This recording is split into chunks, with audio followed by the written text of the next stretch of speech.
বিসমিল্লাহির রহমানির রহিম। আসসালামু আলাইকুম। আপনারা মনে করবেন যে আপা ডেলি ডেলি লাউ নিয়ে আসে আমাদের সামনে, এখন কি করব বলেন? আমার তো আপনাদের দেখাইতে পারলে ভালো লাগে। আমার গাছের লাউ বিচি থেকে আমি গাছটা তৈরি করছি, সেই গাছটা বড় হয়েছে, তারপর লাউ ধরছে, সেই লাউগুলা দিয়া তরকারি রান্না করে আপনাদের শেয়ার করব। এটা জাম্বু লাউ, দেখেন মাশাল্লাহ 7 থেকে 8 কেজি ওজন। আমি এটা উঁচা করে ধরে রাখতে পারি না, এত ওজন।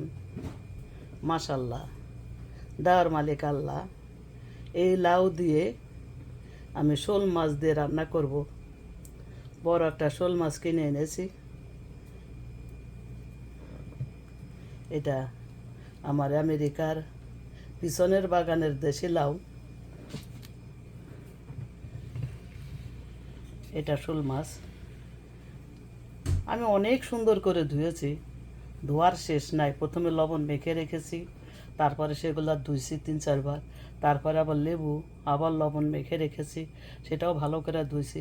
ধুতে ধুতে যখন দেখবেন মাছের সাদা পানি বেরোবে, তখনই বুঝবেন যে মাছ ধোয়া পারফেক্ট।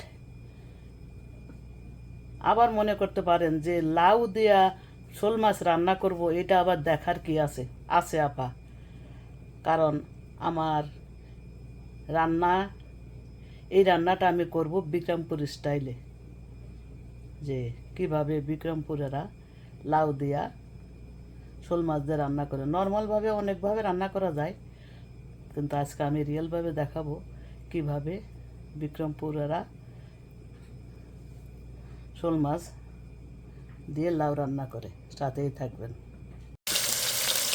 আমি পাতিলে তেল গরম করে 1.5 চামচ, চা চামচের রসুন পেস্ট এবং আদার পেস্ট 2 চা চামচ দিয়ে এখন এটা একটু কষিয়ে নেব।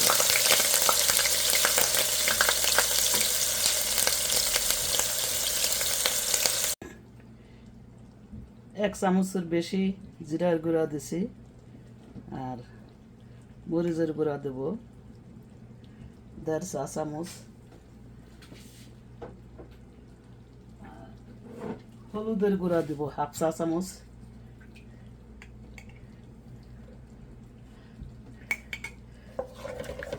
লবণ দিছি পরিমাণ মতো, পানি দিছি।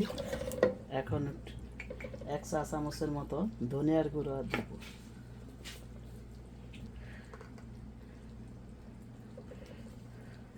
এখন এটা একটু মশলাটা একটু কষিয়ে মাছটা দিয়ে দেব।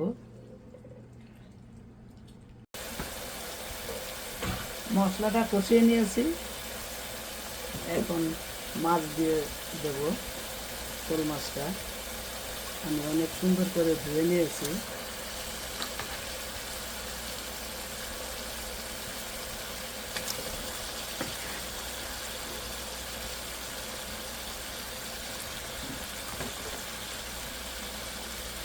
দিয়ে কিছুক্ষণ কষাবো।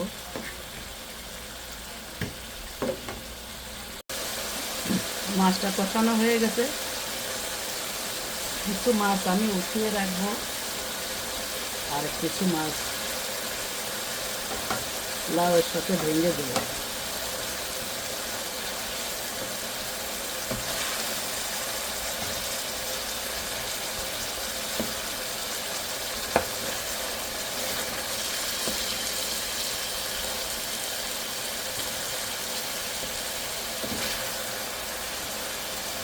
এখন লাউ দিয়ে দেবো।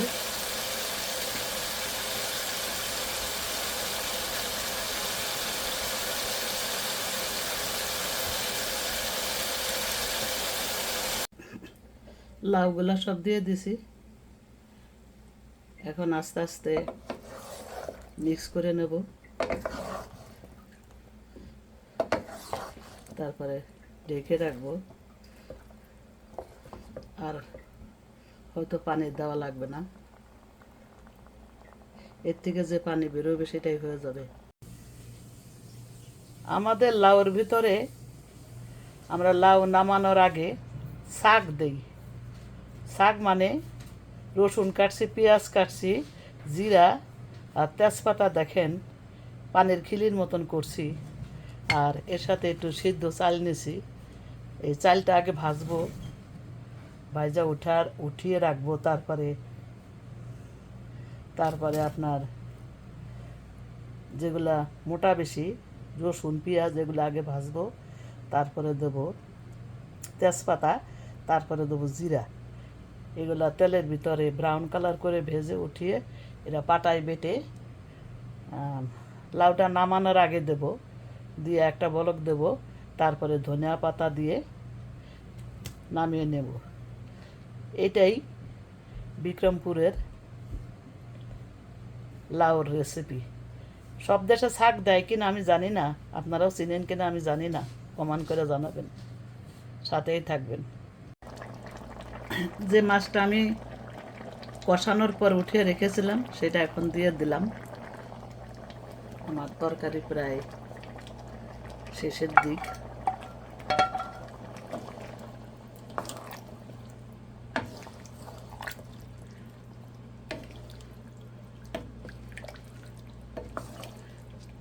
কারণ যেগুলা লাউয়ের সাথে ছিল সেগুলো তো গলেই গেছে।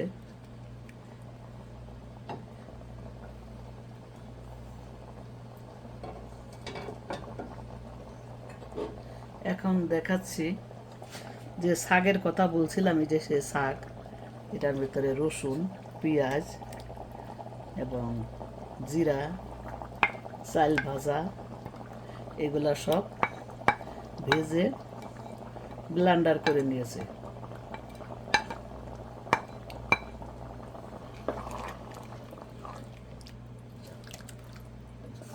এখন একটা বলক দিয়ে আমার তরকারি নামিয়ে নেব।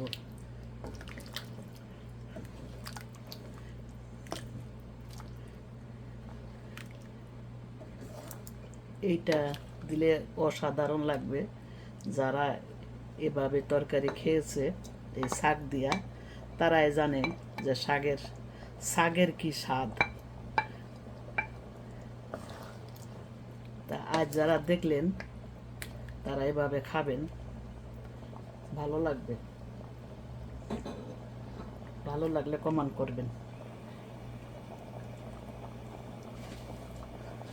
এখন লবণ দেখে নামিয়ে ধনিয়া পাতা দেব।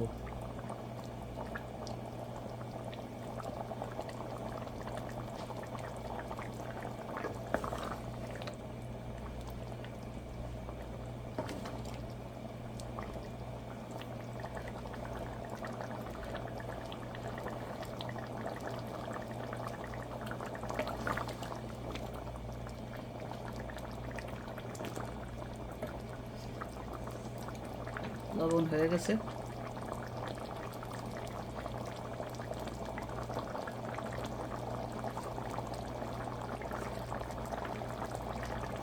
দু মিনিট পরে নামিয়ে নেব। এখন নামিয়ে নেব। আমার তরকারি হয়ে গেছে, লাউয়ের তরকারি শোল মাছ দিয়ে ধনিয়া পাতা দিয়ে সার্ভ করব। আমার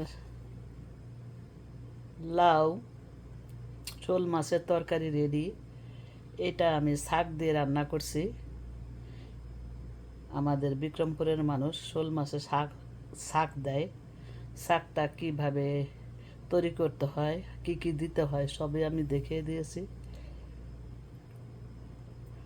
আশা করি আপনারা সব কিছু দেখেছেন। এটা খেতে অসাধারণ লাগবে এবং এটার ঝোলটা একটু ঘন হবে। দেখেন কোনো পাতলা না। কাজেই যারা খেয়েছেন শাকের তরকারি তারা তো জানেন এর মজা। যারা খান নাই আজকে নতুন দেখলেন তারা করে খাবেন প্লিজ, দেখবেন এর কি টেস্ট। তা ভালো থাকেন, অনেক ভালো থাকেন। আশা করি আমার এই রেসিপি আপনাদের পছন্দ হয়েছে। পছন্দ হলে লাইক কমেন্ট শেয়ার করবেন এবং সাথেই থাকবেন। বাকি আল্লাহ ভরসা। আসসালামু আলাইকুম। আল্লাহ হাফেজ।